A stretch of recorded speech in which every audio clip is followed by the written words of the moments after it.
Nak pakai kereta mahal, ini caranya untuk Gen Z, B40 dan M40 yang baru nak stabil. Dengar betul-betul janji. Kalau rasa teringin sangat nak pakai kereta mahal, jangan terus beli. Jangan ikat diri dengan hutang bertahun-tahun. Caranya senang je. Sewa. Ya, sewa kereta yang kau idamkan tu sama ada beberapa jam atau beberapa hari. Rasa nak cuba BMW, Mercedes, Alphard dan sebagainya. Sewa dulu. Bila dah pakai, dah ambil gambar, dah rasa experience sebenar. Selalunya rasa teringin tu akan hilang sendiri. Masa tu kau akan sedar, oh, rupa-rupanya aku tak perlukan pun kereta ni untuk hidup.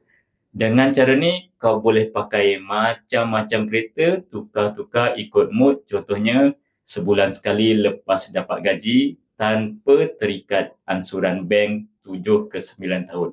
Kadar sewa pun selalunya jauh lebih murah berbanding kos miliki satu kereta mahal. Kau tak perlu fikir insurans tinggi, servis mahal, resale value atau faedah bank yang makan duit setiap bulan. Duit lebihan kau boleh simpan, bina dana kecemasan, melabur atau upgrade kehidupan yang betul-betul penting. Balik kampung raya nanti tak perlu impress orang kampung dengan kereta mahal. Memadai pakai baju yang nampak mewah tapi harga mampu bilik.